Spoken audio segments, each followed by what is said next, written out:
As you can see, the sun is shining brightly through my window, which I am extremely happy about. It's actually a pretty mild day temperature-wise here in Chicago. I just wanted to pop on and say happy Polyamory Day to all my poly and ethical non-monogamous people. As a polyamorous woman, I hold the ability to navigate our current culture as a non-monogamous person in high regard, because I know it's not easy. The language of polyamory has helped me to understand myself in so many ways, because I was always like this, but I didn't have the words. When I was a teenager, there was really no language for a woman who could love multiple people at a time. Well, at least there was no positive language, because you could be a hoe. You could be a long list of ugly names, because the assumption was if a woman is not completely under the control of one man, she is seen as immoral or promiscuous or any of the other labels that they use. So funny story, when I was in high school, I was in love with 2 different boys. I wasn't fully aware of it because I didn't even fully understand my own connection to love, what it meant to be in love, or anything like that. So at the time, I had 2 really close male friends, and we had very intimate relationships. And I'm not even saying sexual, because I was actually considered a good girl in high school. I was so focused on my grades and being who I thought I needed to be so that I could go to college and be successful, because I also grew up in a generation that believed in that.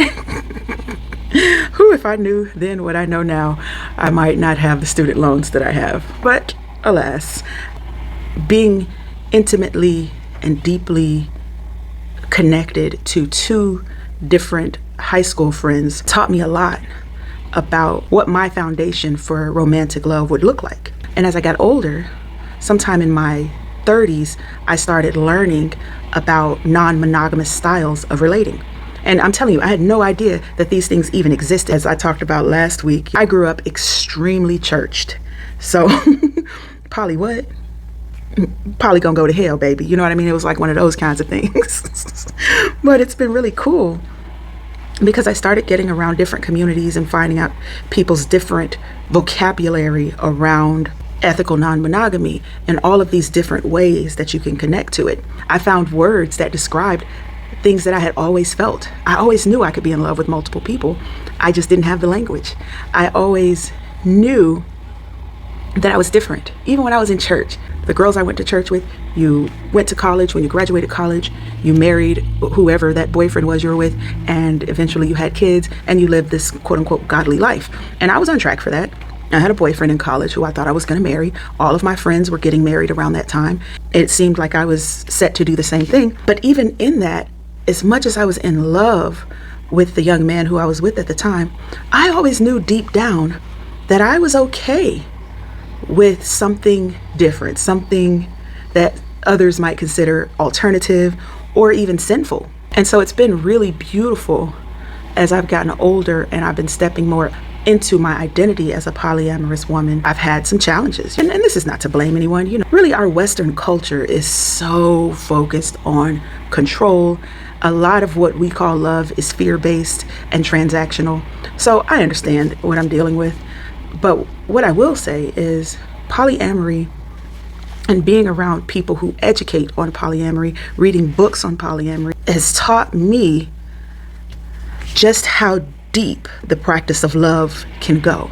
And if you're a person like me who sees love as an action, it's something we actively can do and not just this feeling that we have inside, then you might be able to relate to what I'm saying about how acknowledging my capacity to deeply love and connect to multiple beings has actually brought me to a more profound space of love. My capacity for love has expanded.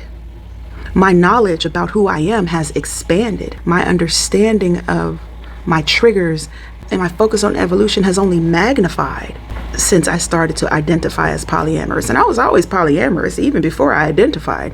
But having the language for me created a safer space to develop a more masterful relationship with myself. I think that's super appropriate during the year of me, as we are mindfully evolving and decolonizing how we view relationships. One of the things the colonizers have taken from us has been the openness, the fluidity, and the flexibility of relationship, and they've replaced it with systems like capitalism, patriarchy, white supremacy, which are all rooted in control. And love does not control. So I have benefited greatly from the polyamorous teachers in my life, and I have benefited greatly from my various partnerships with other loving, free-minded beings. So happy polyamorous day to all my beautiful people who are choosing to be brave and to exist as you are, regardless of what society would tell you about yourself. This is Goze, the Black Love Permissionist, signing off.